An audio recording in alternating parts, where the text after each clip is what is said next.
next fight, but you know he had a bicep injury that was supposed to take 9 months to get over, but then miraculously, thanks to Acai, he got healed in 3 months or 2 months. And I don't really care about records, man. Fuck records, you know? This guy right here is a guy that no one ever calls out, allegedly. Only ever, I think, David Branch called him out. But I want to test myself against everyone of this era who's a beast. And he's a beast, so I'm going to test him. What are you hoping to accomplish then, besides being a wrestler, that you could beat a brawler? What is it that you're hoping to say? Thanks for saying that. Another title defense. You're a smart man. What I hope to accomplish, I want to be the first man to stop him properly. You know, what's his name? Paula rocked him. Tim Kennedy rocked him. But no one's ever stopped him since Strikeforce. I think Cavalcante. So I want to be the first one in the UFC to put him away. And clearly you can't look past him because he's a dangerous guy, but I wonder kind of what you see next. I mean, Jared Cannonier, it looked like he was lined up for a #1 contender fight. That's not really happening right now. Do you feel like he's ready for you, or does he need another win to prove that he's ready for you? Jared, yeah, he's a beast. He's a dark horse. He's the dark horse of the division. But he just needs one more big win, just so America, just so the world knows who he is properly. So the stock needs to go up just one more. But we'll see if he gets to fight with Darren Till. I don't know if Darren's gonna fight 248. You know, get your visa right, Darren. Get your shit together. But we'll see. He's another beast. You know, I've got him. I've got the kid coming up to Bazian. He's on his way up. I've got Darren Till, if he can do something. You know, Kelvin, if he climbs his way back up. This division is stacked like never before. So trust me, I'm on top of this shit. And just one last thing for you, Israel. This week, of course, Jon Jones is fighting. He's come out and said, I don't need to fight Israel. It does nothing for my legacy. I don't see that I need it. Do you need a fight with Jon Jones? He's unparalleled. He can knock you out. He can submit you. And he has dominated all challenges. But he has a very difficult task in front of him with a dangerous man. I see who you are. You are my enemy. My enemy. You are my enemy. Dominic Reyes! Still undefeated, 12-0. He's been knocking people out left and right. He's got massive power. Just give it the real deal. Now people want to see Dominic Reyes fight Jon Jones for the title. Hey, John, hold that bell, baby. Let's go. I'll be waiting right here.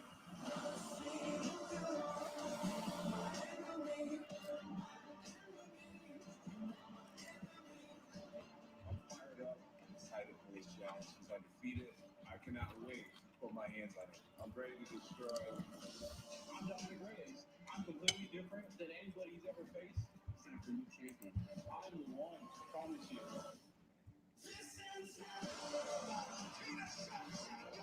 She is one of the best martial artists on the planet Earth. That woman is an assassin. She has a lot of talent. She's got a lot of skills, and she's a dangerous woman.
He's a bad boy. He finished 10 of 11 wins, including 5 knockouts, 5 submissions, and this fight fell out. So Antonio was pulled from the fight today by UFC officials and Doc.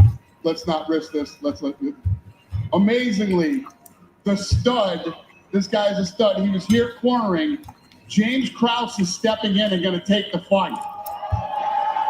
Now he usually competes at lightweight and welterweight.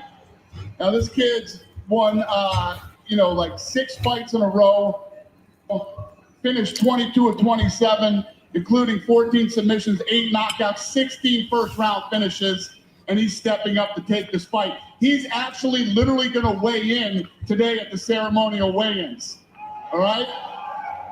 So I know he's not from Houston, Texas, but what a stud, man. And he's going to save this fight for your guy, so he'll be able to fight today. Now, he passes all of his medicals, and he makes weight today.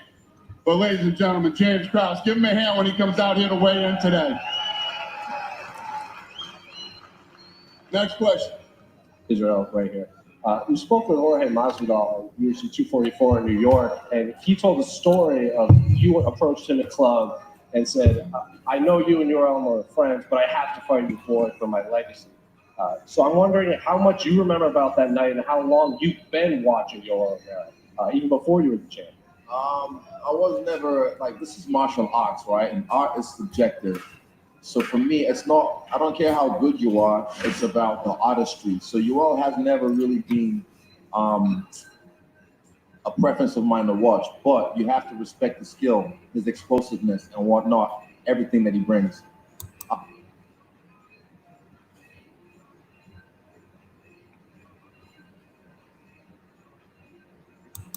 Outside at the Palms. I had my shirt up because I was swimming. Bitches around weren't even mine. They're my friends, allegedly. No, but for me, like I said what I said. He's a guy that I feel I need him on my mantelpiece, along with Jared, along with Darren Till, along with Paul Acosta, with everyone else, because you have to be the greatest. I want to do right by the division. When was the last time anyone middleweight belt multiple times? Since Anderson Silva.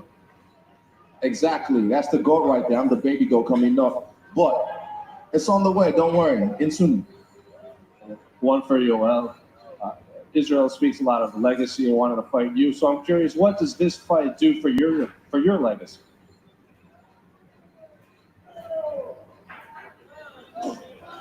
What's the question? Say it again. I didn't hear it either. Basically, what does this fight do for Yoel's legacy? What does it do for his legacy? Yeah. I can answer this one. Okay.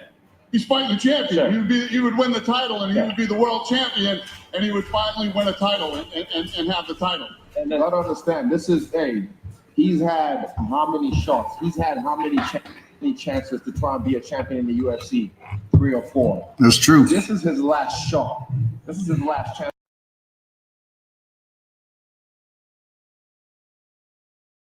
Power to try and take this away from me, and I'm gonna do everything in my power not to make it happen. So you best believe he's coming ready, and so am I.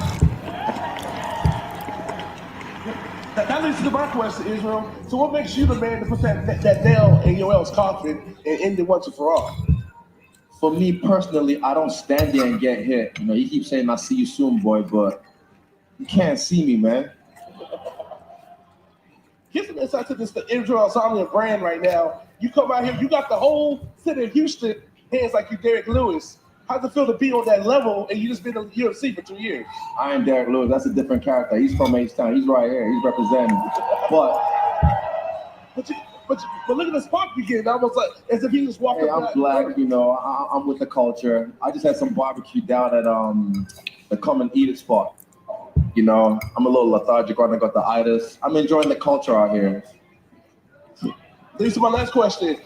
Give some insight to just flipping the script, bringing stuff like Floyd Mayweather, stuff back from your country, and putting it all into one and giving it an international experience so everybody can get exposed to that. Because when you walk out to your swag, people don't realize that's how it really go down in the hood, and you bringing it up in a positive way. I'm Mr. Worldwide, man. I'm a guy, you know, I speak many languages. I grew up on different cultures. I'm Mr. Worldwide. I can connect to anyone, anywhere, from any race, any ethnicity, anything. If you fuck with me, I'll fuck with you. That's it. I don't really care where the fuck you're from. If you fuck with me, I'll fuck with you all day. Hey, Yoel, since somebody asked you officially, is this your last shot? Do you think you got the goods to get the job done and get that strap right? World Combat Sports. Hello, everyone, and thanks for tuning in. This is Scotty White here with another podcast for you. This happened to be the UFC 248 press conference.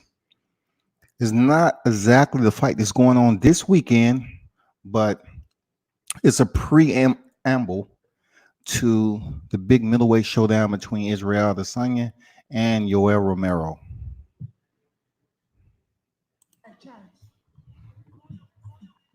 It's my life chance. That's what I do. I know what I do. I know. That's it. All right, I'm gonna take 2 more for you. You want one for me? One for you. Since we're in the state of Texas, what will it take to get a big fight at Jerry Well and bring everybody, all the big name stage, to the All-Star stage? Yeah, we've been talking. Listen, Texas as a whole has been very good to the UFC for a long time, man. And I'm not just saying that because we're in here. Houston is awesome, man. The sense of community in this town, the people in this town is one of my favorite places. The whole fights, I love being here. I came in on Wednesday. That's being here. So we love Texas. It's going to take the right fight in the right place at the right time for us to go to Dallas, Texas Stadium and do a big one. But we've been talking about it for a long time.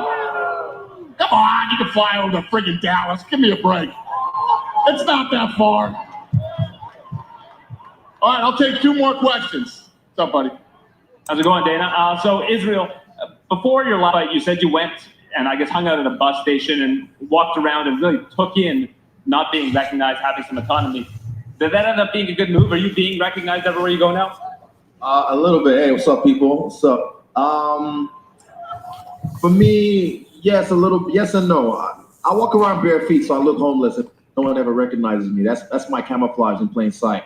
But this is the life I chose. This is what I've envisioned for so long. So I've prepared in every single facet, not just for the octagon, but outside, to get ready to be champ. And I'm gonna stay that way. And lastly, for Yoel, if you do win this fight, have you given any thought to your future? Do you plan on defending the title, or would you consider walking away while you're on top? Si tú ganas, tú piensas en su futuro, ¿qué tú haces? I don't know why Yoel Romero acting like he doesn't know English. He knows really good English. I have right now like 5 or 6 more fights in the contract. Absolutely defending. Absolutely. I'm not thinking I retire. No. I don't have the option in my mind right now. No. Maybe 10 years. Believe me. In 10 years. Believe me. So just for your info, Believe me. Yoel Romero is 42 years old. Believe me. Please. He might be a vampire. Believe me. Believe me, guys. Believe me. I love you too. I love you too. All right. That is exactly why I'm still here, because I love everybody here. That's that. Stick to the topic. I don't like to talk too much. All my life, I not talk too much. Only what I do. I not talk. Well, you definitely got to show improve this time. You stepping in there with a hungry, Thank you. lion-like style bender. Feel free to chime in. What do you think it's going to take, Stylebender, to become the cash cow, the numb guy, the face of the smell. USA, the UFC, surpassing Conor McGregor as the most popular fighter in this organization? I thought that was for you. Fuck. Just keep doing what I do. I mean, check out the Rich Eisen show. I did that yesterday. I was in LA. I flew all the way from Auckland. That's a 10, 11-hour flight. And I came to LA for one day, did a gang of work, still trained, came to Houston, trained straight away as I got here, slept, woke up, trained, did some media, and I'm here again. And I'm about to fly straight away, right after this, go back home and keep training. I land at 6 a.m. and at 12 p.m., I have Spider, which is the hardest workout of the week. I'm going straight into that. That's why I'm going to be the next cash cow of the UFC, because I work. He says I don't talk, I just do. Get you a man that can do both. I hear you. All right. Stop being said, get you a man that can do both. Get this stuff out of here, get the square off, and then the Talk walk and is walk. next. Curious to see how this is going to go. Style Bender, he's pretty hyped up talking about he has the itis. I don't believe so, but you know, Yoel Romero is that guy. If you want to get crazy doing a face-off, I mean, if you ever seen his open workout, he has absolutely one of the best open workouts you ever see in mixed martial arts. And how he goes about loosening up, going through his warm-up phase, and just showing you some of his techniques, which are very high level. You know, he has a wrestling background, but he is a freakish athlete any way you want to look at it. So hopefully this doesn't turn to mayhem at the blink of an eye, because Israel is looking to kind of elevate himself like Conor McGregor. Conor McGregor is known to do things at the press conference. You know what I'm saying? He's known to get the crowd into it by his theatrics. Yoel Romero is not so much, but I believe Izzy might try something. I know he's going to be talking some smack. So Adesanya is on the stage now. Now comes Romero to his meet. Height advantage, of course. Yoel swipes his nose. Israel swiped his nose. Yoel takes off his cap and shades. The two are talking back and forth, verbal sparring.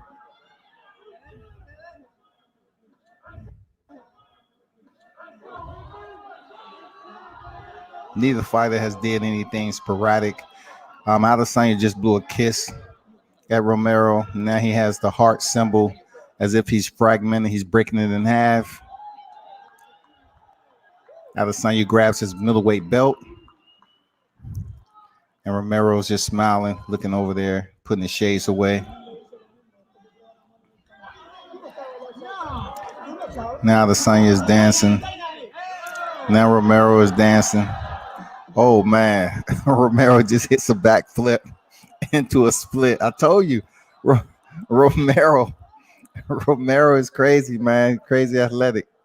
42 years old, man, doing a backflip right off the rip. Right from the rip, he does a backflip into a split. 42 years old. Now, he did show up, Adesanya, in that perspective. He let him know that he can get with it at any given time. And if you ever know anything about Romero, he's explosive anyway. So for him to just hit a backflip into a split like that. That's what he does.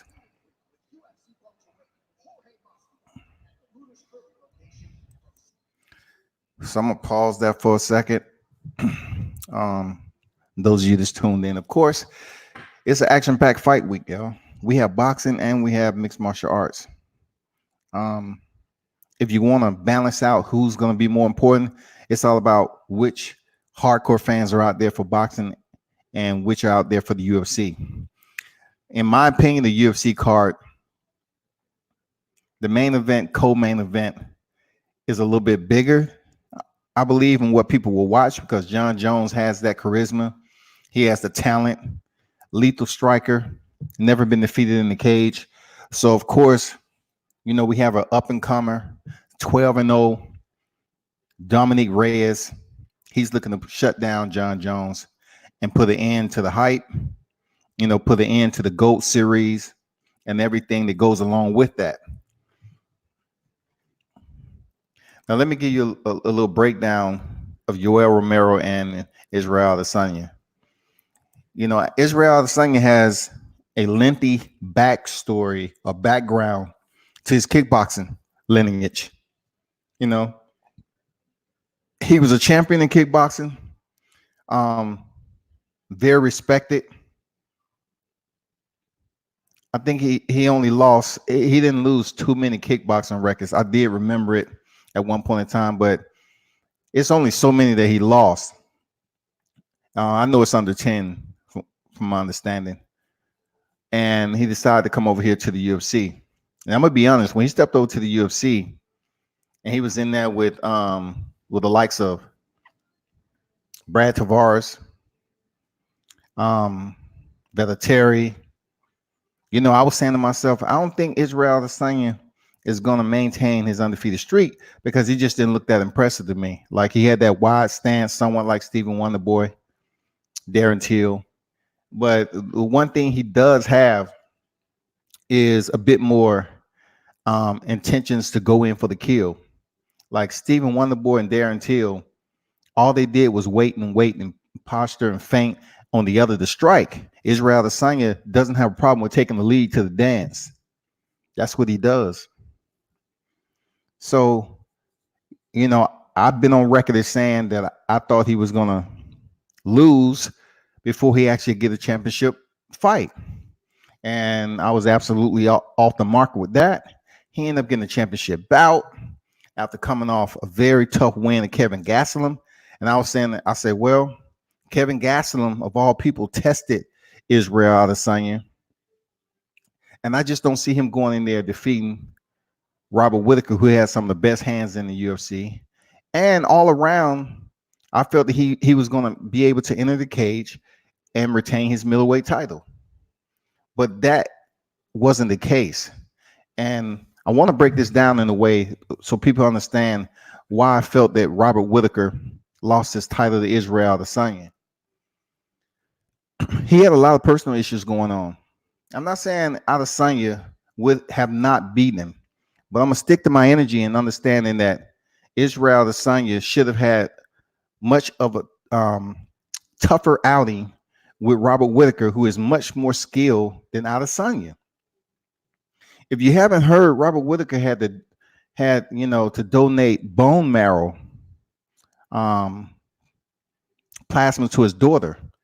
It's been, he's been having personal problems, and his daughter's been ill for quite some time. And I knew that as he headed into the bout with Adesanya, and I just felt like he wasn't near 100%, nor did he want to have the title stripped from him. He'd rather just go in there, lose the title, and be able to spend time taking care of his daughter and knowing that he would, have to be a bone marrow donor. You know what I'm saying? So that's what he was thinking about, and that's what was on his mind. And for him to come in there and execute the offensive plan against a high-level striker like Adesanya and get stopped, that wasn't Robert Whittaker. I don't even think he had a solid training camp. I don't think mentally his mind was all the way it's supposed to be, like he had in previous fights. I just didn't see it. There's no way that Adesanya was supposed to run through Robert Whittaker like that. There's no way. We're talking about the Robert Whittaker who went in there against Yoel Romero. You know what I'm saying?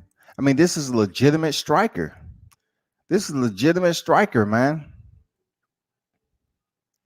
For him to go in here and face, Brad Tavares. Look, check this out now. This is where the analytics come into play. Brad Tavares went the distance with Adesanya, but Robert Whittaker stopped him in the first round. Robert Whittaker stopped Brad Tavares, which is a very tough mixed martial artist. Robert Whittaker stopped this man in one freaking round. But Israel Adesanya went the distance. That's why I was saying, I don't see Israel going the distance with Robert Whittaker. He's just too good of a striker. The man plays an alternate sport, which is very physical.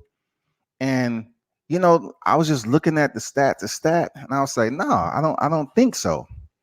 So you're looking at Robert Whittaker facing Uriah Hall. We all know Uriah Hall sometimes lose focus in the cage. He's been known. Rafael Natal, Derek Brunson. If you ever watch Derek Brunson fight, he's one of those guys that come forward, throwing punches, chin up in the air. And, if you're that very meticulous and you're attentive to Derek Brunson and, your patience is where it needs to be. All you have to do is be patient enough to weather the early storm with Derek Brunson, and potentially you knock him out. And that's what Robert Whittaker did. That's what Jacare Souza has done. Robert Whittaker knocked out Derek Brunson in the first round. Stop Ronaldo Souza, second round. Face Yoel Romero, one of the toughest dudes without a title. He won via decision. Faced him immediately after that, in 2017. Then his next fight, supposed to have been with Luke Rockhold, but it got canceled. And so you have Yoel Romero returning back to the cage to face Robert Whittaker. And it was a split decision. I thought Romero did enough to win. Now, granted, the judges might have a bit of animus towards Yoel Romero. And I'm going to tell you why. He is known to miss weight. So if you think coming up to the dance, missing weight, playing around, it doesn't affect the way the judges think about you. Yeah. I mean, it's combat sports, but it's not about morals and principles. You know what I'm saying? So they might have felt some type of way on how Romero has had so many shots and he chose to miss weight. So he had a bad stint. You know what I'm saying? And then after the second rematch, the rematch with Romero, he stepped in there with Israel Adesanya in October 2019. And he was finishing the second round. Now, say what you want. It's all good. But I'm just telling you, Robert Whittaker wasn't in my opinion, wasn't in the right headspace when he fought Israel Adesanya. You know what I'm saying? So let's take a look at Israel Adesanya notable opponents, okay? Because if you take a look at when he actually entered the UFC, that was 2018, February 2018, man. He fought Rob Wilkinson, and then one of the fights that he won via split decision, which I felt he did just enough to edge that victory out, was Marvin Vettori. And then, of course, he fought Brad Tavares, Derek Brunson. Derek Brunson was knocked out in the first round by Adesanya, nothing new. Anderson Silva, an old antiquated Anderson Silva. He defeated him via unanimous decision. Now we're talking about an older Anderson Silva. Now this was February 2019. An older Anderson Silva he went the decision with. Anderson Silva right now is 44 years old. I don't know if he's taking it easy on Silva. He wanted to get a crowd, a show, or whatever. But Anderson is an old mixed martial artist, considered, the GOAT at one time. He is a legend of the sport. no doubt about it. But Adesanya went the distance with him. Then he fought Kevin Gastelum, a decision. And then he faced the middleweight champion. Come on. You faced the middleweight champion, Robert Whittaker, who has been, handling his job very well, even though he has losses on his record. Before he stepped in there with Israel Adesanya, the last time he lost was 2014 against Stephen Wonderboy Thompson, round 1. He hadn't lost since then. He was on a 9-fight win streak, man. So I stick true to what I said. Now let's go to Yoel Romero. All right, Yoel Romero, Olympic wrestler. The pedigree is there. For those of you who follow this freakish athlete, he's been one of the best fighters in the UFC, never to earn a championship. Period, hands down. Y'all hold on for a second. Let me see if I can catch this weigh-in right quick.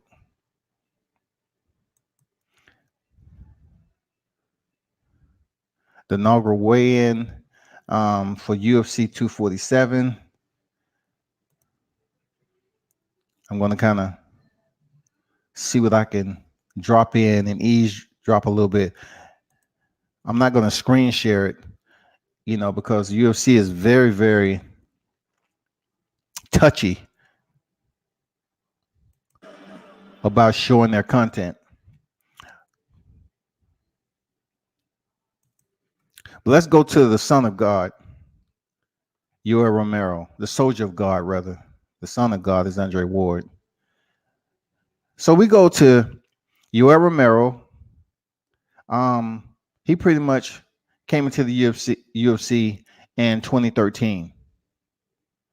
So his most notable opponents, once again, let's start with Derek Brunson. Knockouts. So I just went through Robert Whittaker, Israel Adesanya, Jacare Souza, and now Yoel Romero with Derek Brunson being knocked out. Okay. Several, right? And then you have Brad Tavares. Yoel Romero went the distance with Tavares. All these fighters have common opponents. That's how the UFC does it. That's how mixed martial arts work. They have common opponents. So we move on up to Tim Kennedy. Salute to my brother in arms. When he was fighting, we all know what happened there, the stool gate. Yoel Romero was absolutely gassed, and he took more time than what he was allotted in between rounds. He acted like he couldn't understand English, like a bell had to be spoken in English. You know what I'm saying? So what his corner did was, in boxing, how they say seconds out. And that's the basic alert the corner. Hurry up and get this stool out the ring, clear the ring, and let's get ready to start this next round. So what happened, Yoel was just still sitting on the stool when it was time to fight. And he tried to play like he was stupid. That, in my opinion, didn't sit well with the judges. All right. He ended up stopping Tim Kennedy in that same round. Then Yoel Machida, Yoel Romero stopped him in round 3. Legit opposition we're talking about. And then once again, Ronaldo Sosa, he won via split decision. Chris Weidman, if you remember that fight, explosive Romero caught him with a flying knee out of nowhere, cracked Chris Weidman, cut him. I'm talking about split him, had him leaking, everything you can imagine, man.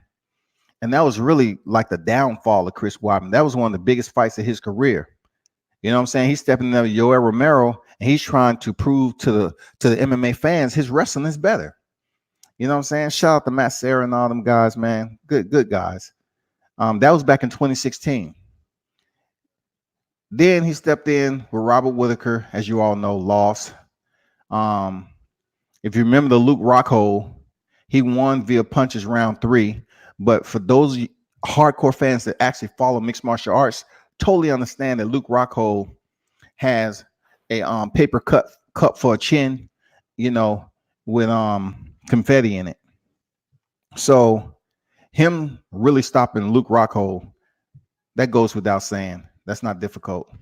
And then he faced Robert Whittaker once again in the rematch, lost a split decision.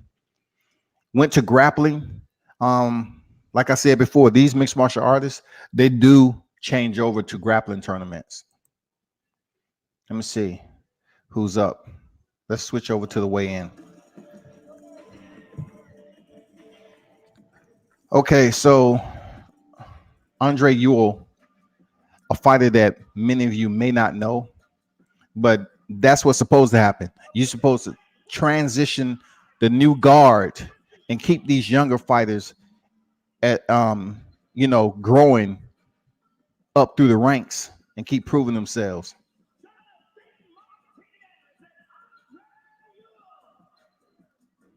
Martinez versus Ewell. Unless you follow the sport, follow the UFC Contender Series, some of these fighters you may not know coming up. This is deep in the undercard. Journey Newsom is up next. MMA record 9-2.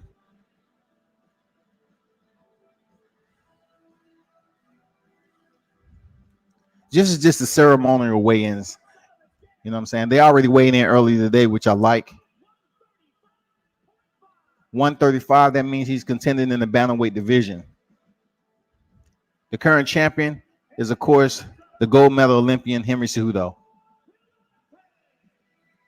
Domingo Pilarte, record 8-2, would be the challenger.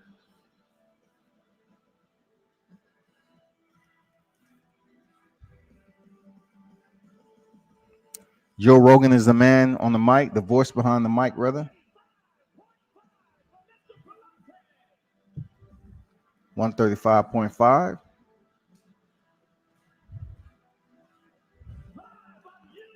Height advantage.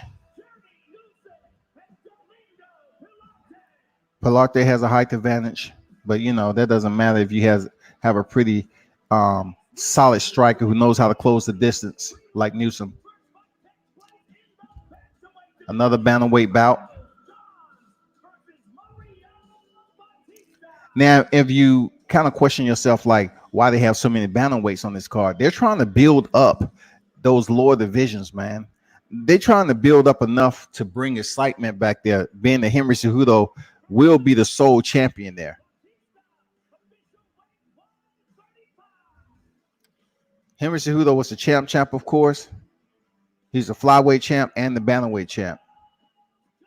From my understanding, they will open that division up, and we might see Joseph Benavidez in there facing opponent. So to give him another title shot, because he's failed twice, I believe.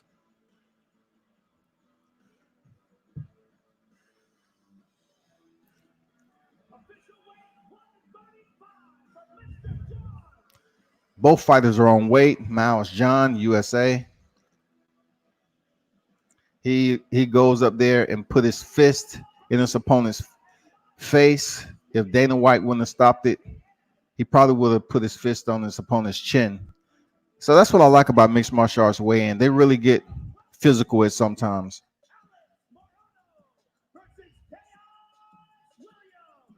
Alex Morano versus Chaos Williams.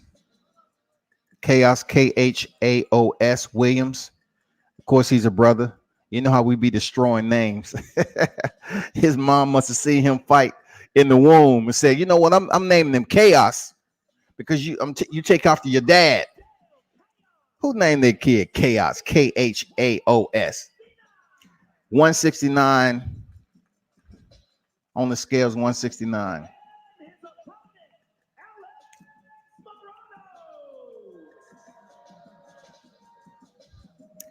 Alex Morano, 17-5, won no contest.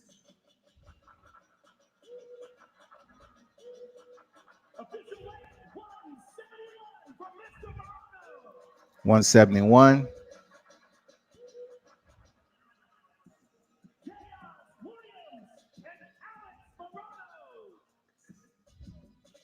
So if you're unsure, let me tell you about the weight they just weighed in. It'll be the welterweight division, which is 170. The current champion in that division is Kamaru Usman. Flyweight women's bout, Andrea Lee. She's the female fighter, 11-3. Wears the cowboy hat. Was a big deal outside the UFC. She's very talented. If you remember, she had a very serious situation with her then boyfriend. It was a domestic problem or whatever the case may be.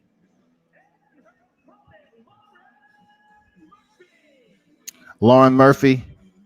You probably seen her come up in the Ultimate Fighting House. She's been around for quite some time. In my opinion, she takes too much punishment. I'm just keeping it 100. She just takes too much punishment. She's a very tough fighter, but in order for her to win some notable fights, she has to learn defense and not go in there and just get beat the hell up all the time. Andrea Lee is going to be tough, and this is going to be a bout full of bloodshed, and Red Cross should be on deck.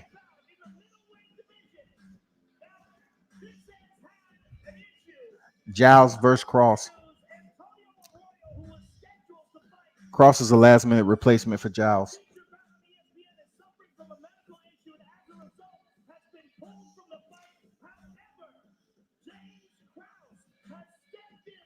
So the opponent is supposed to contend with Giles. He went out from a medical issue, so Krause stepped in. Krause is absolutely a legitimate fighter. Solid all-around striker. I'm not sure what his condition is like. Taking this last minute, 183.5. So 183.5, already he's contending for the middleweight belt. And he came in fairly small. I'm pretty sure this Trevin Giles is going to weigh in 185 on the nose. I'd be shocked if he's around 183 himself, because Krause is moving up. This is not a guy. Yeah, like I said, he weighed in 185.5. So Krause is going to be, a couple of pounds under, but it's last minute replacement. So his opposition is going to respect him, of course, because he still get to get a paycheck. Yep. Gave him a hug and everything, show sportsmanship, because he gets to step on stage in the UFC and fight. This is the fight I've been waiting for. Lewis versus Latifi. Derek Lewis, hometown crowd, Texas, Houston, Texas, and this is going to be nice. 15-7 is Alir Latifi. These are the big boys, y'all.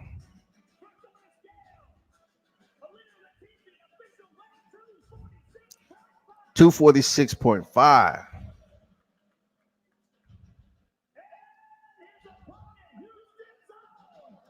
Houston's own Derek the Beast Lewis. He's came a long ways. I still think his game needs to evolve if he's ever going to touch a title. If Derek Beast Lewis ever thinking about touching the title, he's going to have to work on his ground game.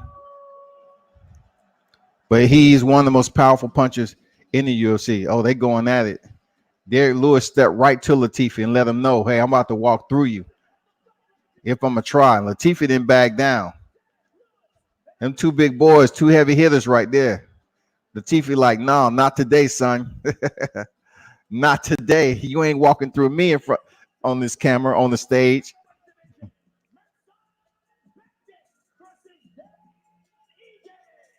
Bektic versus Ige. Two new faces.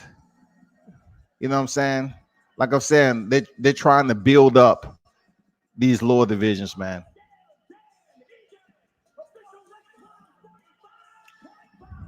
$145. That, my friends, is the featherweight division. So the featherweight division from 135 bantamweight, 145 featherweight, and 155 lightweight. Those divisions right there are rocking hard right now to build up the talent. Seriously, They're working hard to build up the talent because at one point in time, Conor McGregor was the one who was the show, the face, the name, and he brought the hype to those divisions. 145 even for Beckett.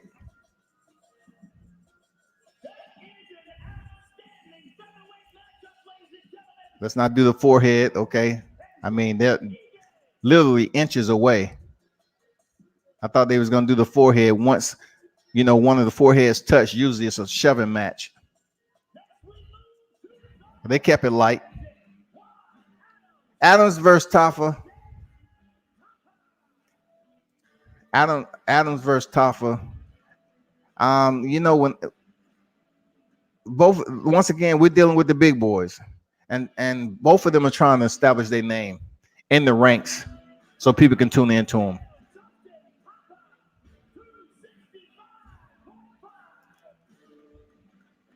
Taffa seems, you know, he definitely seems like he's Samoan, but fighting out of London.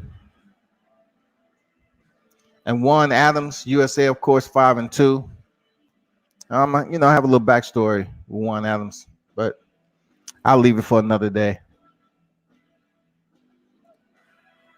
He had a really big fight last time, and he got stopped. He's a big boy, 266. These are the big boys, the heavyweights.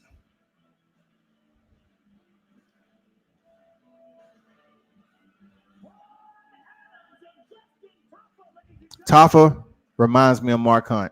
If you look at him from the side, he reminds me of Mark Hunt early in his days. Real talk. I'm curious to see what his power's like. Does he have that Mark Hunt power? I used to follow Mark Hunt when he was in the kickboxing era over there in Glory. You know, in Pride, man. I used to watch Mark Hunt when he was in KB. Valentina Shevchenko is the current flyweight champion in the women's division. She's about to step in here against Caitlin Chukagian.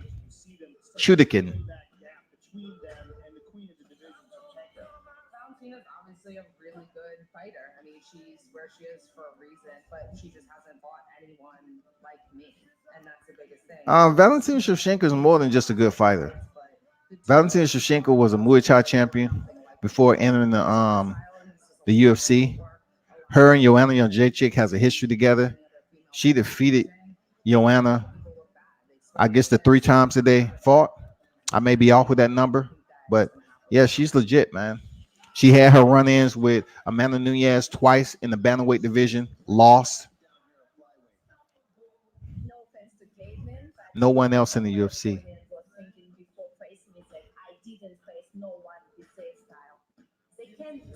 Whatever they want, but where the door is closed, it's only you and your opponent. Valentina Shevchenko said, when the door is closed, it's only you and your opponent. So basically what I'm telling you, you're going to have to deal with what you get. Sign the mail delivery.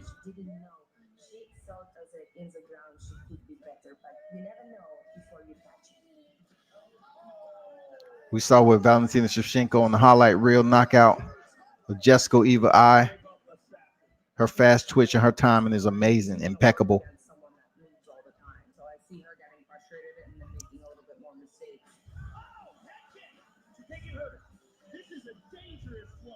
Seeing opponents speaking about frustration to make this, to make that. It's so funny because they never let it out, and they know it. She just gets better and better. I believe her too. She doesn't fight on emotion. She stands there, she reads her opponent, and she unleashes everything she has. 125 is my territory, and I'm not letting it go. Never. I'm unstoppable. Here we go, ladies and gentlemen, introducing the challenger, Chukagian. So Chukagian said she's going to get frustrated. Her being Valentina Shevchenko, she's going to be moving around. And Valentina said, that's funny that she say that because if I am, she'll never know it. That's speaking from a true freaking female warrior, man. That's an assassin you're talking to. She weighed in at 124.5. The limit is 125 in the flyweight division across the board to the men's also.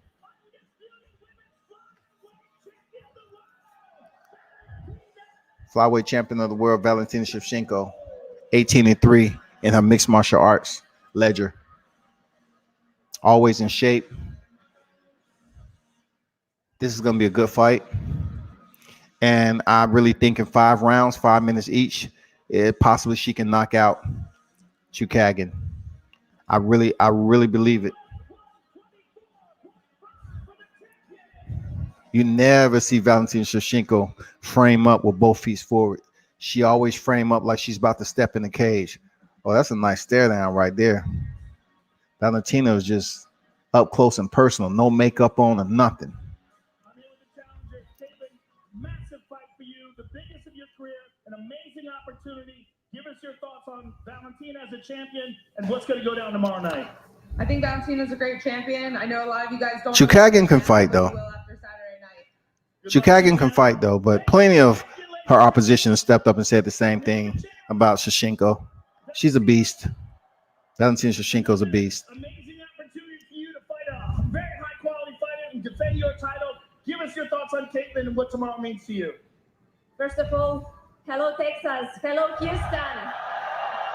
I'm very happy to come back, Rob, because for 2 years and a half it was my land. It was where I adopt the cowboy culture, the Texas culture, gun culture, and I'm very happy to be here again. So tomorrow is my night. No way, no other way. I'm ready for 100% mentally, physically. Tomorrow is 100% mentally, physically. Tomorrow is my day for sure.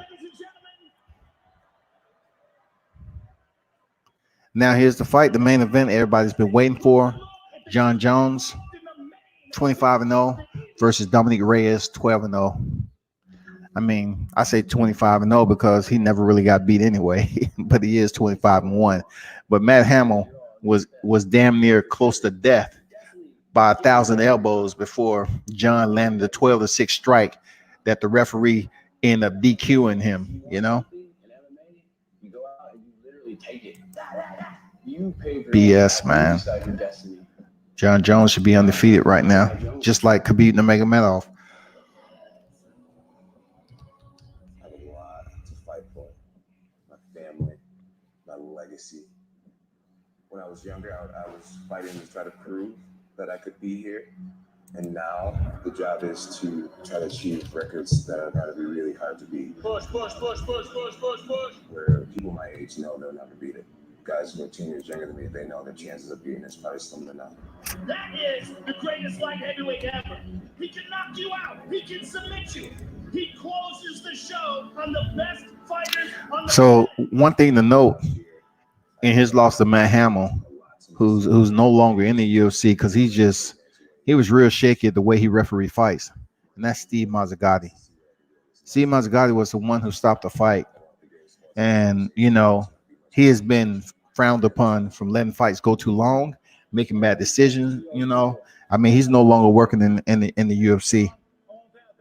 He's no longer working in the UFC because he allowed a fight to go on too long, and the fighter was done. Could have got seriously hurt, but he was the actual referee that was in the cage, third man in the cage, when Jon Jones fought Matt Hamill.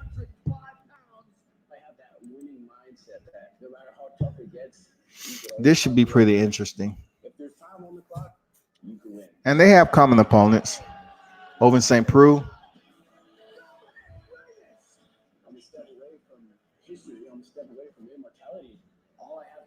Dominic Reyes, man, he has this forecast. You know what I'm saying? He's the type of guy he speaks to wisdom. He feels that his athletic ability is superior to that of Jon Jones, which it sounds a bit crazy. You know what I'm saying? It sounds real out of this world, being that you look at the resume that Jon Jones been in the cage with, and it's unbelievable. He got what he asked for, and I'm going to put my hands on him. This is my house. Jon Jones said he's going to put his hands on him. People are tired of seeing you, and it's time for you to go. And I'm here to make that happen. Bro, I want to get you. I'm going to get you, Dominic. This is my night. And me. light heavyweight world champion. We're going to have a great 2020, and it's going to start off by destroying Dominic. Okay, we'll have a good 2020. It's going to start off by destroying Dominic Reyes. All right, I hear you, Jon Jones. Jon Bones Jones, that is. Dominic Reyes 12-0, like I said before. This is for the light heavyweight championship.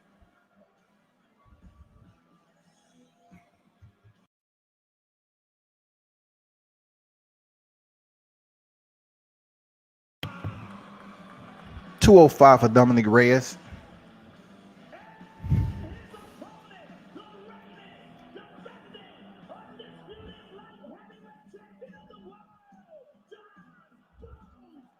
Jon Bones Jones, 25-1. He's the current reigning, defending light heavyweight champion of the world. One of the most lethal mixed martial artists.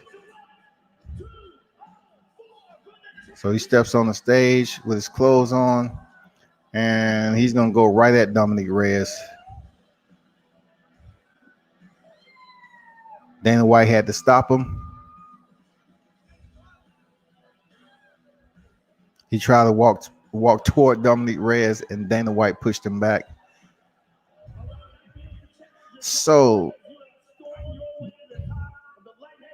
Dominic Reyes actually looks a bit bigger than Jon Jones some reason tonight.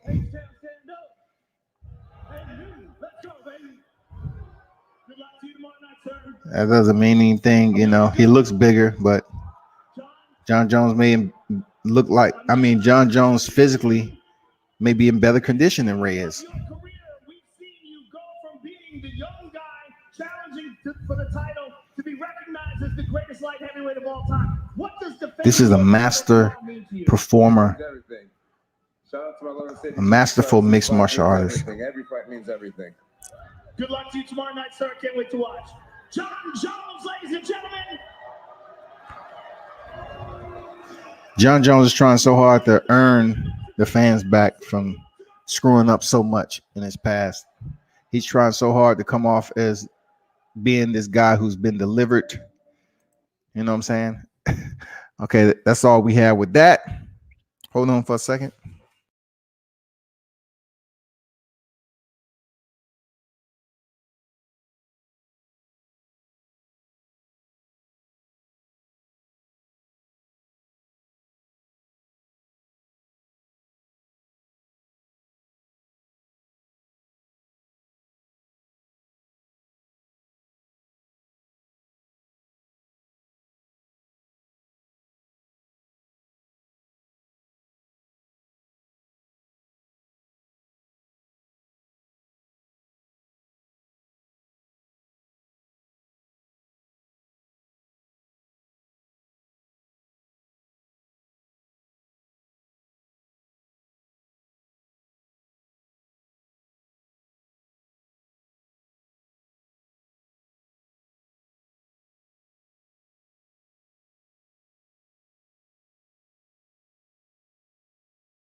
What's up? What's up? Back at it. So, for those of you that tuned in, of course, that was the first half of the mixed martial arts card. Why? Because it's a big deal being that Jon Jones is the undefeated um, striker in the UFC that really has a big name. He's considered the GOAT. He's considered one of the best to ever do it. In the past, they were considered to be, Jose Aldo, Anderson Spider Silva, and a lot of individuals that was somewhat on the hunt but fell short. Jon Jones has pretty much maintained that streak. All right, he's a U.S. fighter, okay, American, and during his title reign, he's had issues with, being popped for drugs, performance enhancing drugs, recreational drugs. He was in a situation where he had an accident, hit a lady in the intersection, flee the scene. The guy has had his share of troubles, that has affected him and the trust of the people that support him. So since returning, well, let me go back to doing his hiatus, which I find this a bit funny. But during his hiatus, okay, DC, Daniel Cormier was able to win some fans over. Daniel Cormier isn't a bad guy.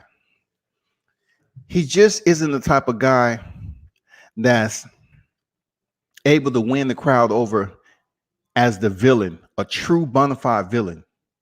You know what I'm saying? Like his background, his wrestling, him transitioning over to the UFC with the body type that he had, wasn't your typical like physical, imposing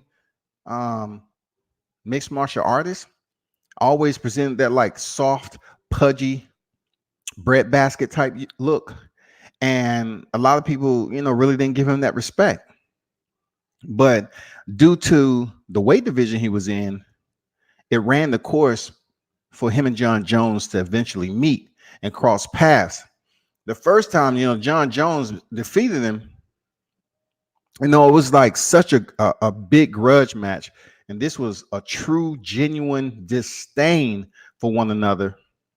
It played out in front of the lens of the UFC in the worst way. I mean, these individuals were going back and forth with some pretty vile insults, cussing each other out. I mean, it wasn't to be digested by the ears of someone who was just leaving church.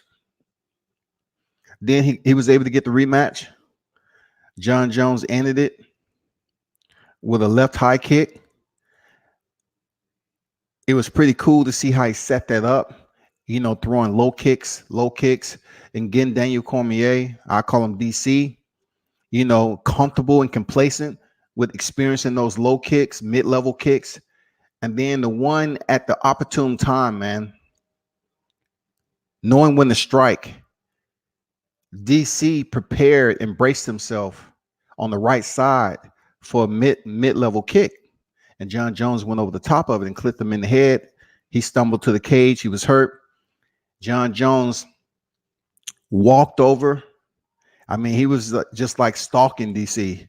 Stalked him, close distance, landed punches, and the referee stopped the fight. Now, of course, after that particular fight, Jon Jones popped positive. That was like the dagger to the heart. That was one of those situations where actually Jon Jones himself shed tears because he was like, what's going on here? Someone trying to set me up. Why am I popping positive? I know I'm a grimy dude, but really, I did not knowingly take anything at this time. I felt I was pretty clean heading into this fight. And, so all the tears that DC was shedding after this, their rematch, everybody was making countless memes on DC crying after the rematch, how he was stopped. And he was talking about how can it be a trilogy if you owe two, which was true. How can there be a trilogy if Jon Jones is up 2-0 and DC is 0-2?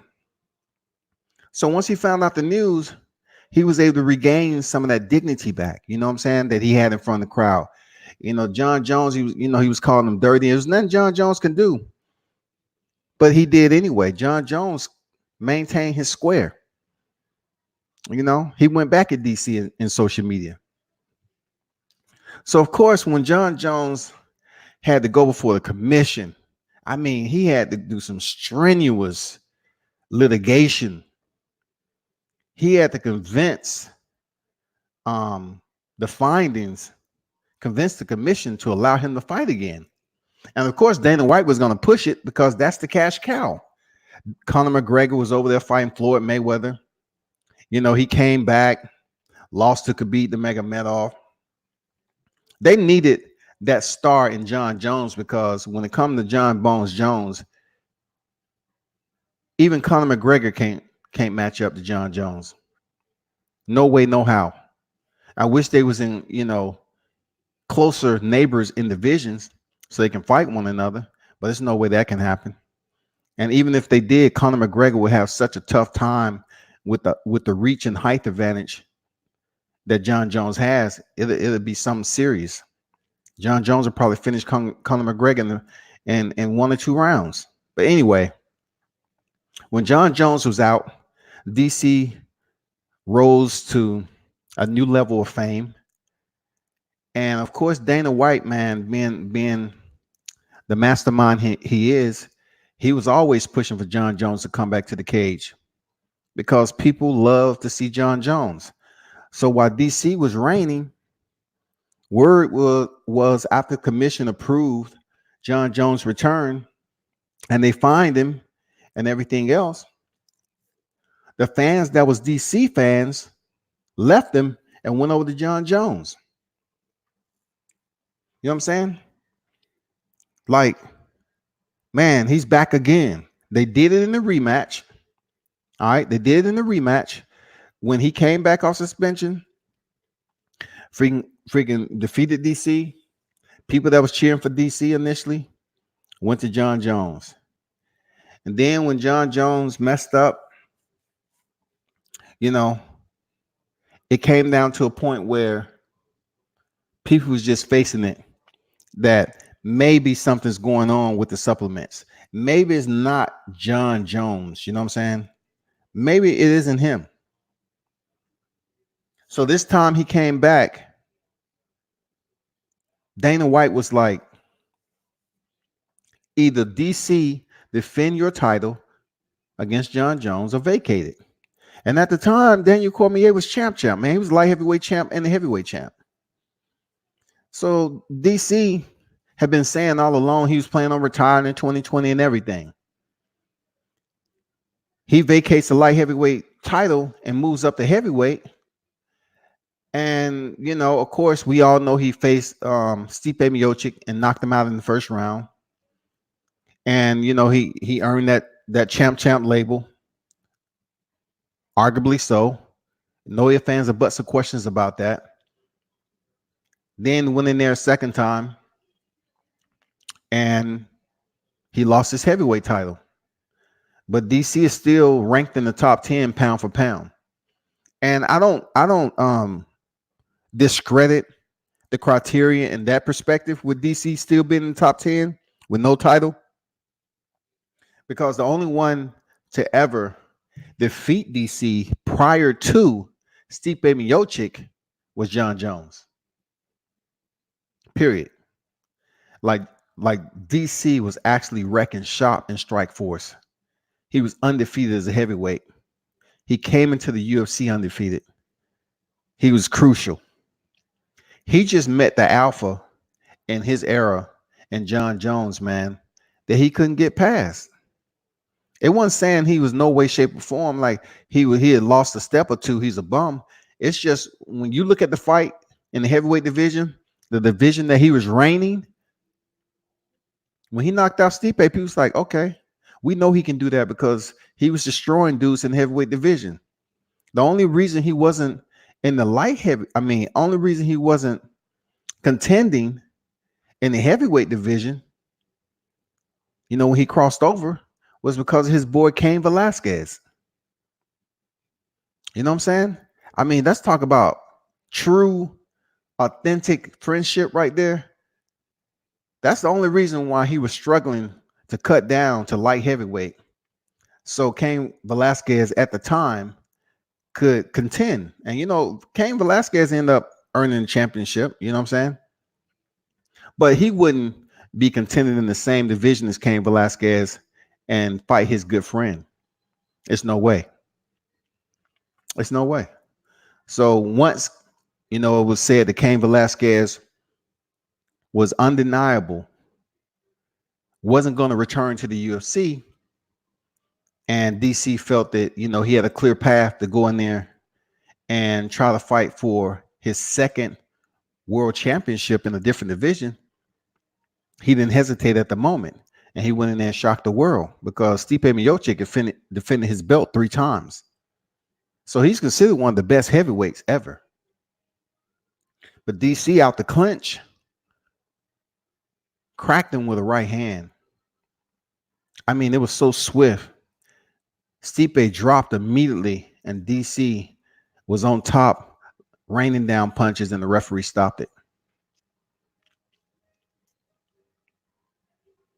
So now Jon Jones continuing to build his legacy. He's been in there with Anthony Smith. He's been in there with Alexander Gustafsson for a second time. He's been in there with all the top names, man. I mean, it goes without saying. I went over him in the last live. He been in there with Brandon Vera, Ryan Bader, who's the champ over in Bellator right now, Mauricio Hua, legend, Brazilian, Quinn Rampage Jackson, former champion, Yola Machida, former champion, Rashad Evans, former champion. These all on his resume now. Vitor Belfort, Chael Sonnen, of course, Alexander Gustafsson, the first time, Glover Teixeira, DC, OSP over St. Preux, DC in the rematch,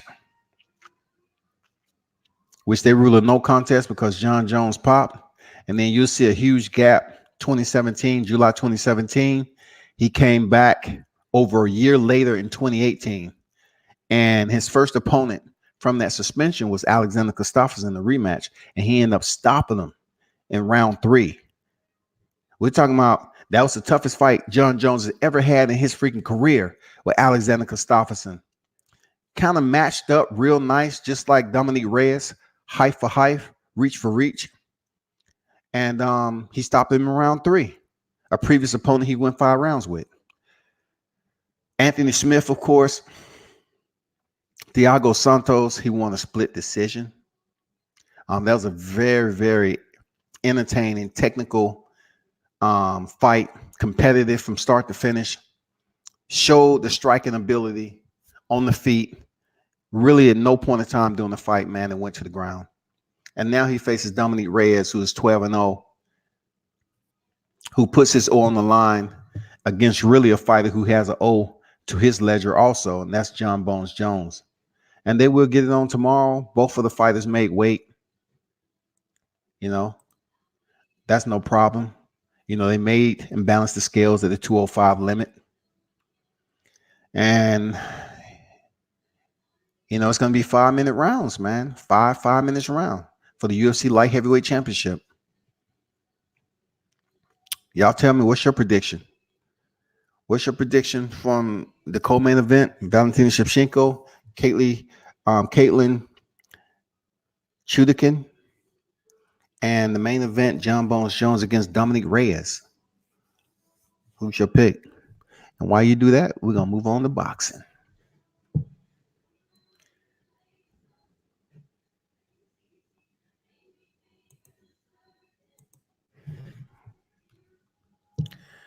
We're going to move on to boxing.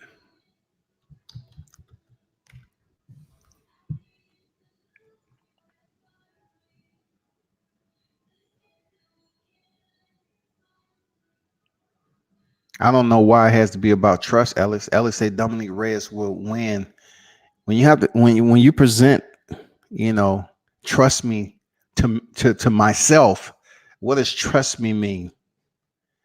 What does trust mean? You have to tell me some type of analogy, some type of data that you have, not just because, you and him might have certain things in common in life.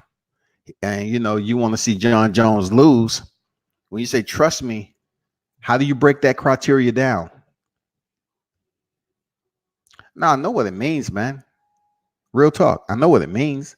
I'm just saying you have to shred and layer, give me some itemized criteria that you feel is going to lead him to favor being a winner and defeating Jon Jones. I just want to hear, what are your analytics, man?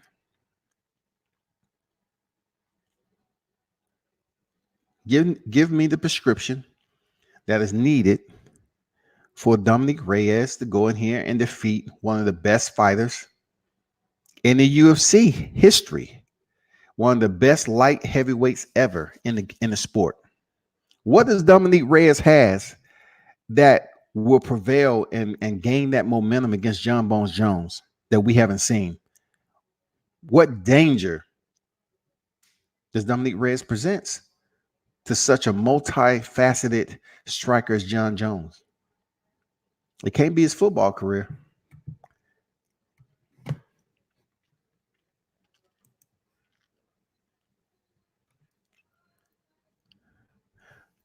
So, of course, the weigh-ins. Let me check right quick. I really wanted to check the weigh-ins of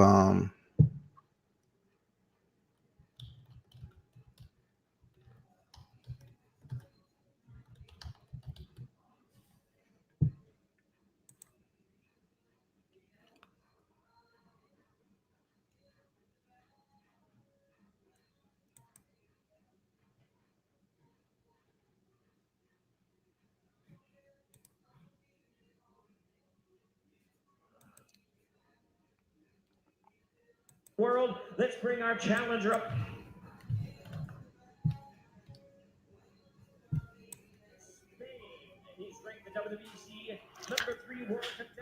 So the weigh-ins have already happened. I'm not going to go all the way through them because the fight card isn't the most exciting one. But just to give you a hint, like we have Rigondeaux facing Solis.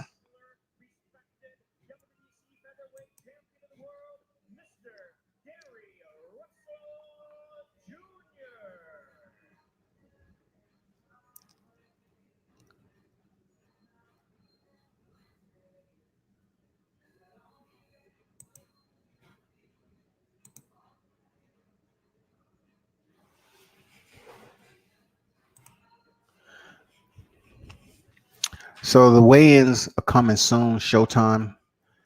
I believe they're going to air in about 10 minutes.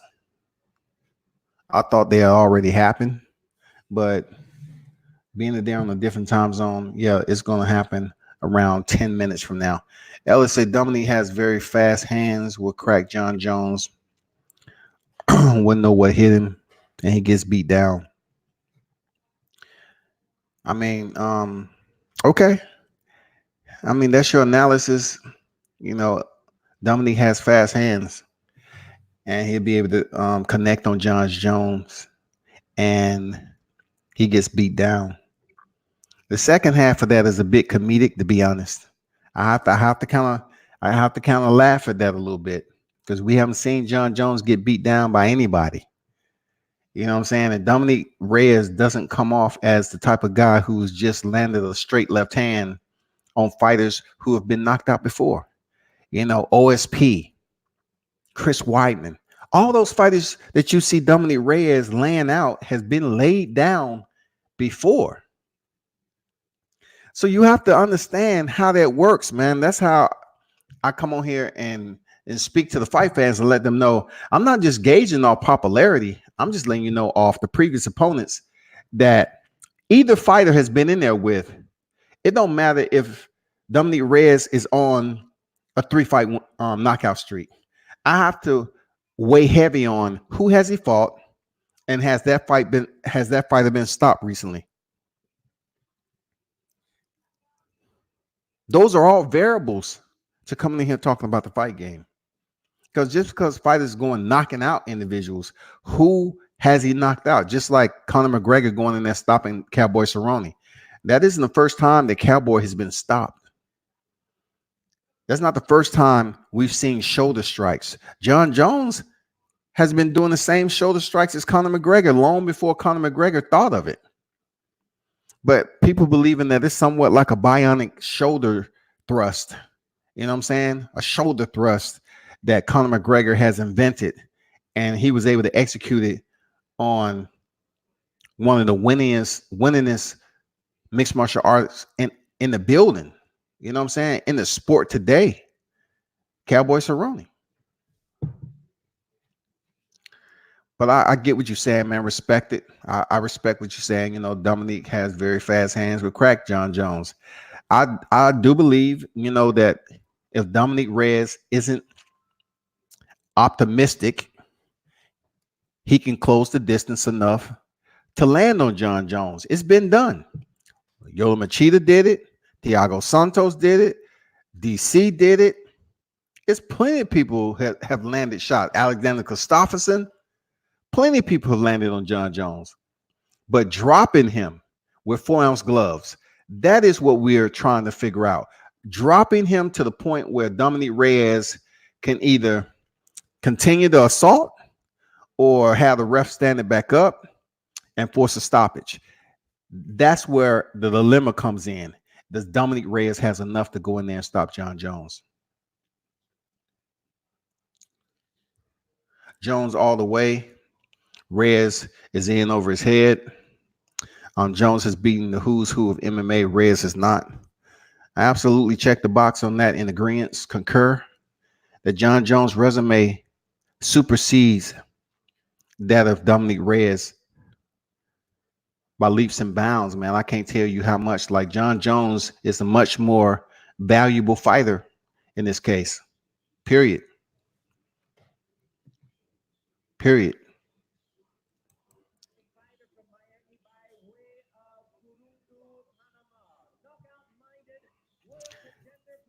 Jimmy Lennon Jr. on the mic. Russell Jr. against Jan Bayar.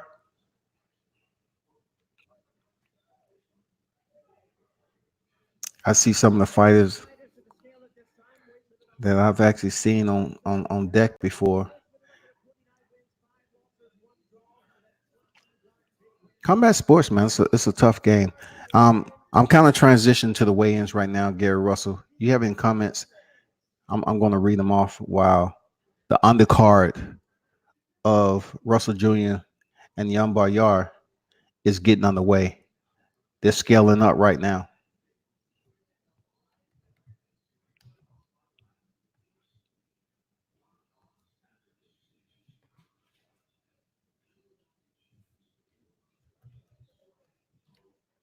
Initial weight for Bellis, slightly over the limit.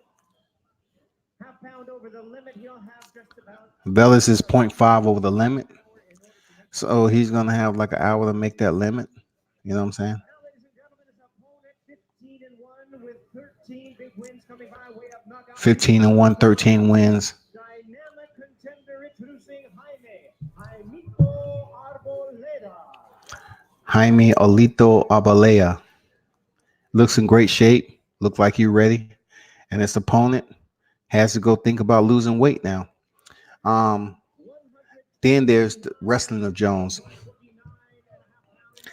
Now, that's a good point you made. You know what I'm saying? Speaking about Jon Jones wrestling. Very good point, because Jon Jones rarely is on the ground. Like, we don't see the John Bones that fought Stephen Bonner. You know? Even with Rashad Evans, man, it was one of those fights where it was just stand up. It was a stand-up war. Rampage. You know, most of the time it's stand up. Yola Machida.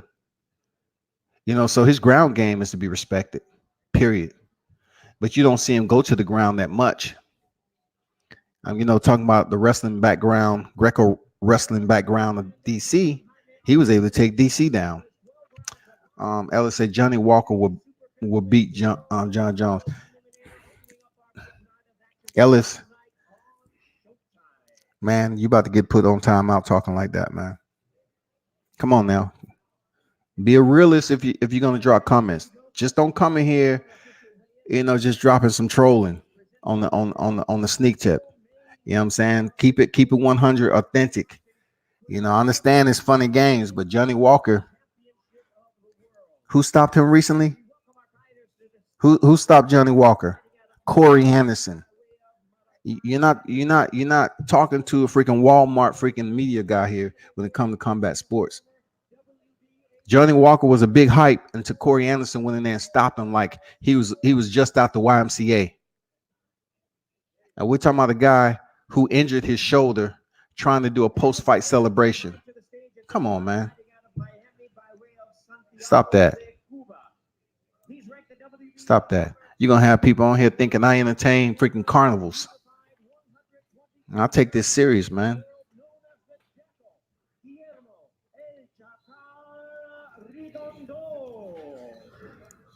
El Chacal.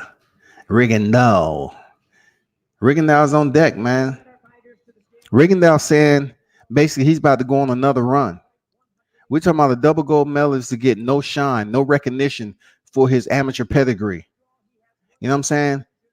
He's considered one of the best Cuban fighters out of that region. He defected though, so he's not going to be able to receive the praise from his people, like a lot of countrymen that defected from Cuba. But he had an amateur record like 475 and 12 losses. 475 victories and 12 losses, man. He was a beast.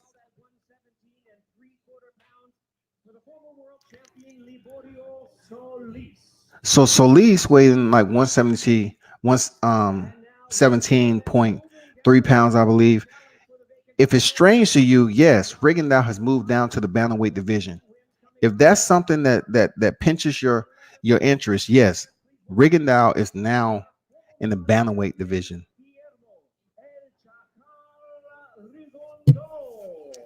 Rigondeaux is trying to become a 3-time champion. And he is a problem.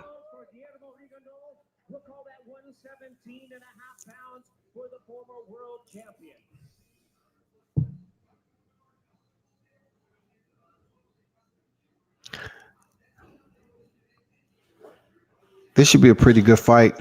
I'm curious to see how Rigondeaux looks at 118. Really am, but it shouldn't be too much of a problem. Fighters shake hands. Rigondeaux versus Solis. Leveled out at the height.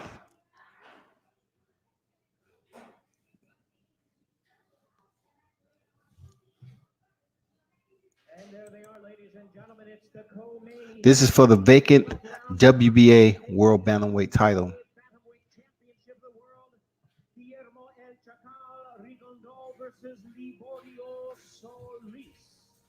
Liborio Solis. Steve Farhood on the mic.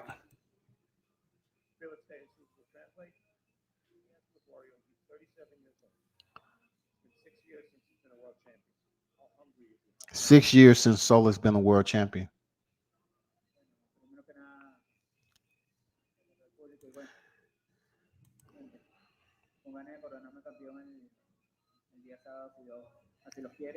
So y'all gonna be looking at this card, or just gonna be chilling? First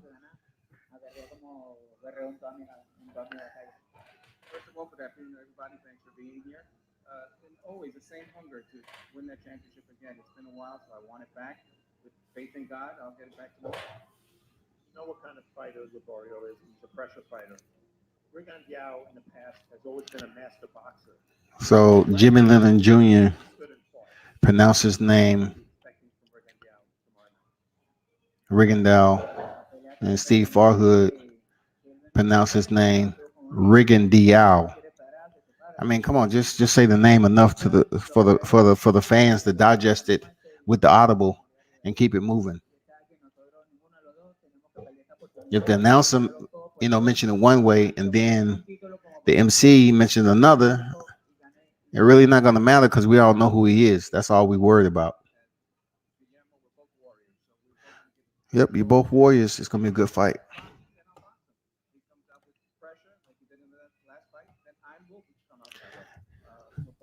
But you know what? There's some names on here I'm really looking forward to. You have Gary Antoine Russell that's fighting in super lightweight against Jose Marufo. Jamonte Clark is super welterweight. That's 154 going in there against Anthony Link. If you don't know Jamonte Clark, he the one that fought the undefeated, tall, lanky striker, Sebastian Funduro.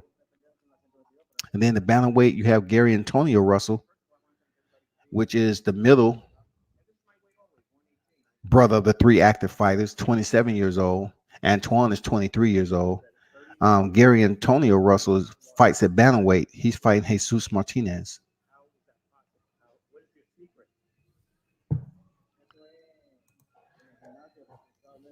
So Steve Farhood is asking Reagan now, what's his secret to drop divisions like this, make weight?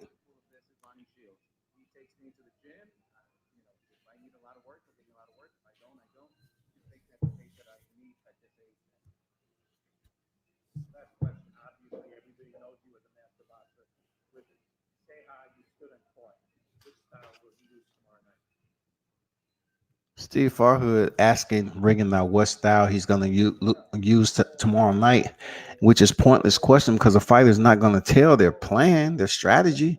Why ask him what type of style he's using tomorrow night? He's going in there and he's going to get the victory. He's going to get the victory. That's it.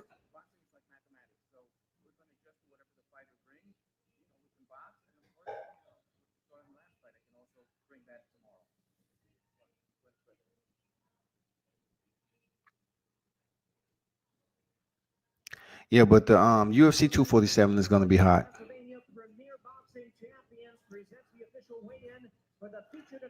Really, I'm looking forward to Derek the Beast Lewis against Ilir Latifi, and also, Valentina Shevchenko versus Caitlin Chudikin, and the main event, Jon Jones versus Dominic Reyes.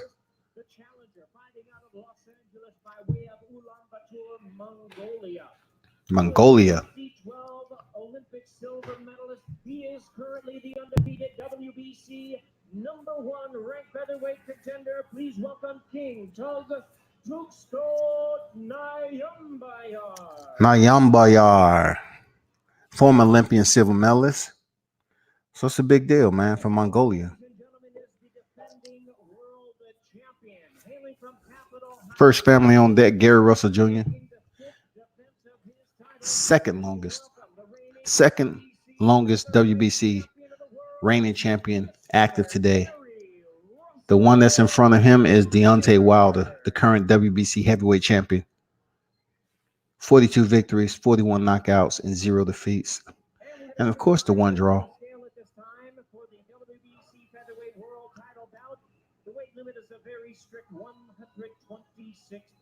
126 pounds is the limit. I'm gonna tell you some nuggets that Gary Russell dropped prior to this weigh-in. It's gonna be interesting.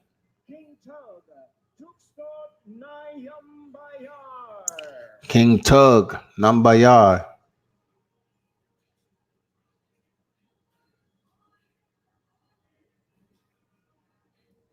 £125.7. We'll call that 125 3/4 pounds for the challenge. 125.7, 125 3/4. He balanced the scales. Gary Russell's next. The only real problem Gary Russell had a problem with making weight was in his Olympic. He lost consciousness way back when.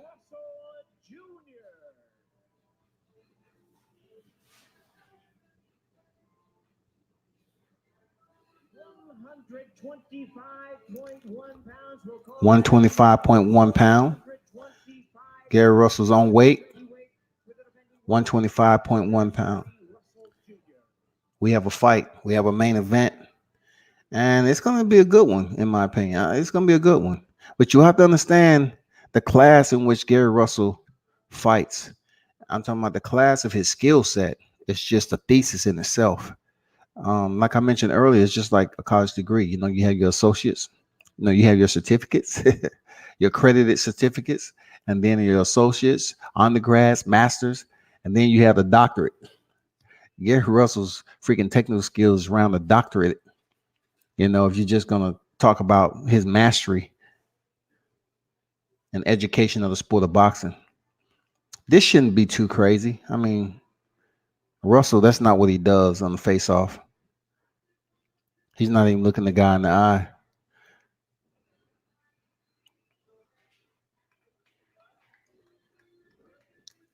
Oh, y'all just gave the off with his head. Okay. All right. Y'all, you know, he's coming to make a statement. He gave the off with his head sign. All right. I got you. Okay, the nuggets I was talking about what Gary Russell mentioned was I'm not sure he's looking past this fight, but he actually said, let me see what Young Yar have to say. Does that add pressure? Do you feel pressure? No, why not? No, I'm straight to fight. This fight's mine. Young Yar say the fight is his. I'm very respectful about you, saying that you're a very accomplished fighter, silver medalist in the Olympics. What can we expect? Why are you going to do that tomorrow night? I'm here to win. Wish you luck. It's gonna be a great fight. Good luck.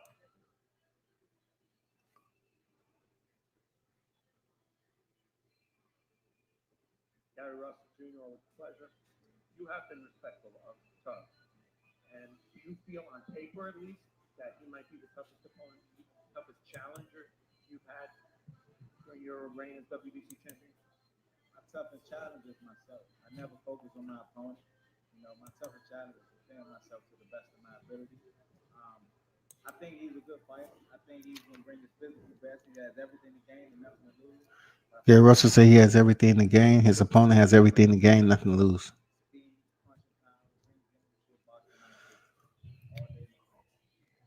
You have two of your younger brothers fighting on this card. It's always a family affair with your dad training you. Talk a little bit about what your long-range plans are. Oh, he might drop some jewels right now. The only three brothers who have all held world titles, but the Russells might be right behind. We definitely might be right behind him. I believe that we can definitely make that happen, and I want to be able to be the set of brothers to help make this come to that. You have two of your younger brothers fighting on this card. It's always a family affair with your dad training you. Talk a little bit about what your long-range plans are that include your brothers.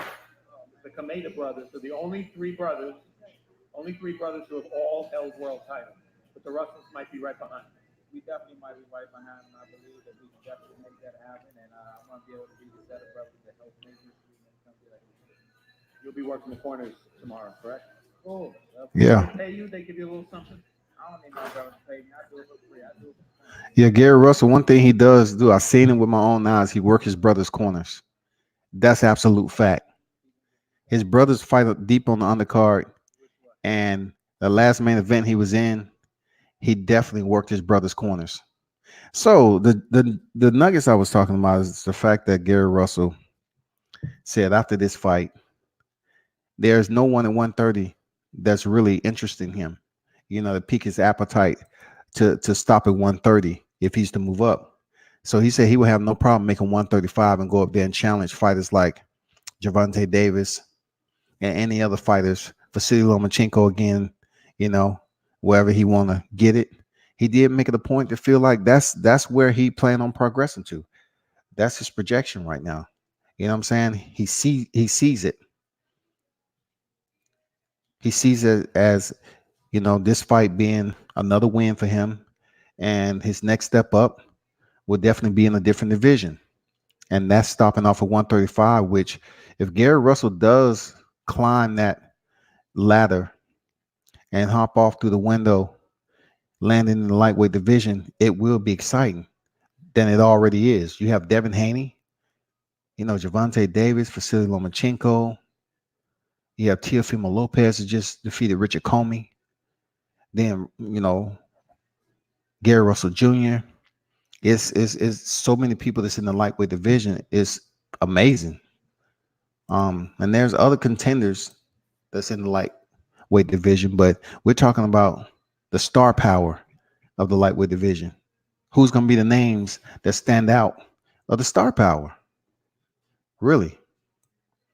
You had Luke Campbell, the former Olympian, that fought Vasily Lomachenko for the vacant WBC.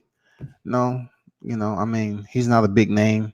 He had to fight. He came up short. He was even knocked down in the championship round. So people are going to look at him like, okay. And now you have Robert Easter. He's the number one rank in the WBA division. Robert Easter can fight. Robert Easter is not a slouch at all. And of course, the only reason I didn't mention him yet, because he's not really sealing the envelope and being committed to facing any of the big names. That's Ryan Garcia. Ryan Garcia, in my opinion, is a fight or two away from really getting a big shot. You know what I'm saying? I wouldn't want him to be in there with Robert Easter. They're 1 and 2 ranked in the WBA. Robert Easter is a very tall, lanky fighter that loves fighting on the inside. Like, Sebastian Fundora. Sebastian Fundora will invite you with a Hallmark card, say, come on in. He will leave the door open for you to come on and fight on the inside. You don't see that often with tall fighters. You know what I'm saying? Robert Easter can do it too. We've seen it with Javier Fortuna. We've seen him in there with some fighters, man, where Robert Easter will absolutely fight on the inside, being he has that height to keep his distance and use his range effectively. And then you have Jorge Linares that's third ranked in the WBA.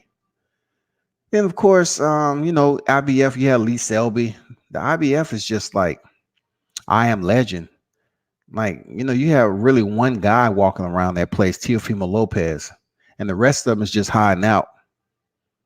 Not to put anything with Richard Comey, but Richard Comey just, he lost his title in the worst way. Early stoppage. So we really can't bring his name back up. But as far as the 1 and 2 position in the IBF, there's no names. George Kambosos, he's number 3 ranked, and then Lee Selby is number 4. Moving on to the WBO, you have Vasily Lomachenko, who was a former unified champion. You know what I'm saying? He was WBC super. You know what I'm saying? He's WBA and the WBO. He's the franchise champion, which a franchise champion always, for some reason, is going to reign over the super champion. Now, what's crazy is they still have Devin Haney as the WBC super champion when they said, okay, he wasn't able to face his mandatory, so he's on title recess. We've never actually understood or ever heard what title recess is. But back to the WBO. Lee Selby being ranked number 4 in the IBF, he's ranked number 1 in the WBO.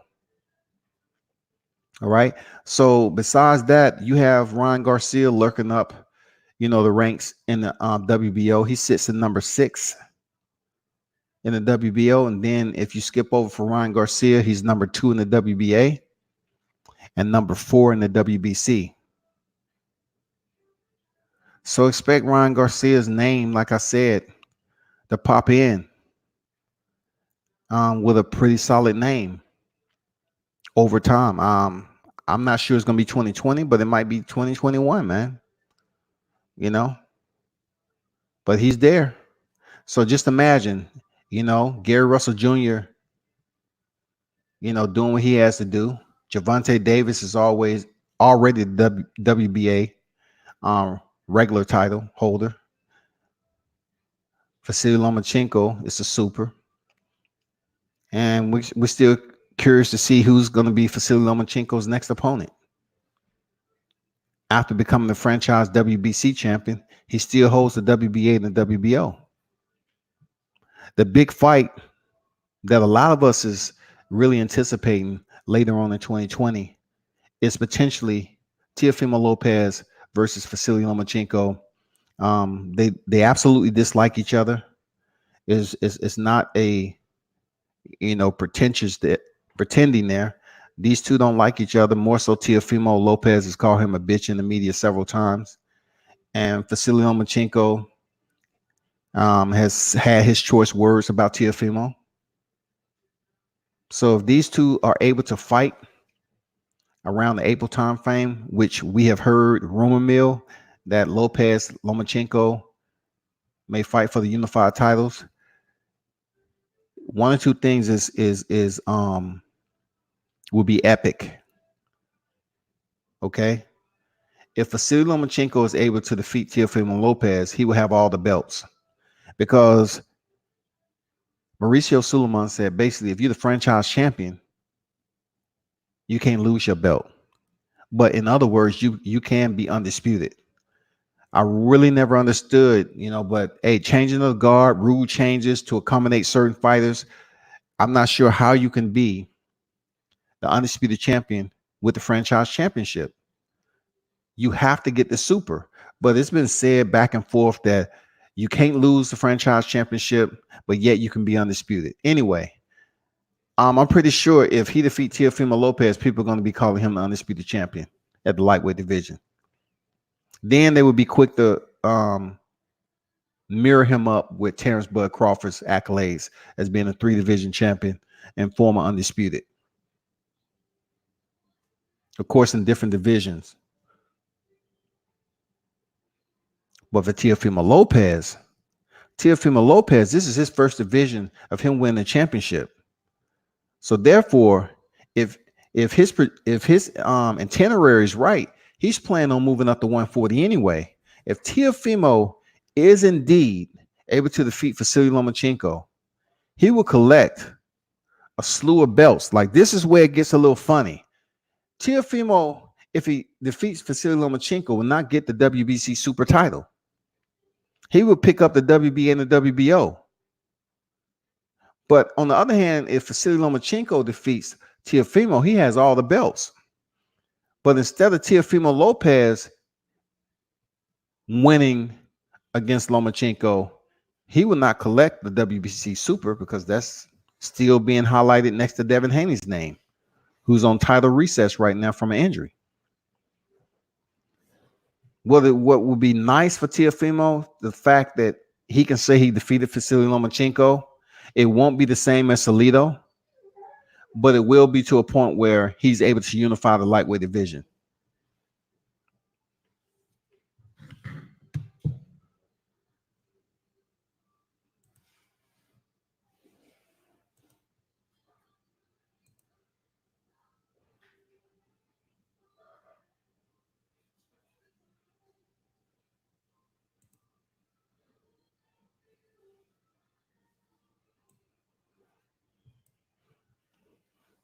That's pretty much where that lies, man. But Gary Russell Jr. is telling his plans, after this fight is uniquely important, because if indeed he visits the lightweight division, we're going to see some pretty phenomenal fights if everybody wants to fight each other. Teofimo Lopez, not so much. He's not going to hang around that long. Vasily Lomachenko is, fluctuating between 135, 130. You will leave fighters such as, the Devin Haney's, who just are still new to the division, Javier Fortuna's, Luke Campbell's, Gervonta Davis, Rob Easter, Ryan Garcia's, Lee Selby,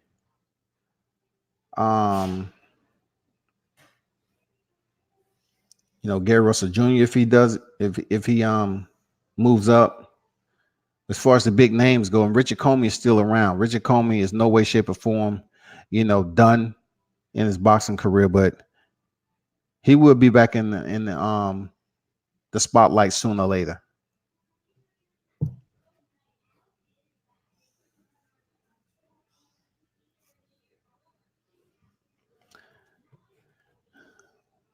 But that is all I have for right now. Appreciate everybody for tuning in. Be sure to follow me on all social media platforms. And of course, I will be back on here tomorrow night for a live stream commentary of the fight card. It'll be a bit complex because we will have the UFC and Showtime boxing going on. So I'm really trying to understand, what decision that would be more beneficial to the fight fans. The boxing card, in my opinion, the boxing card would be more beneficial to the majority of the fans that tune in to World Combat Sports.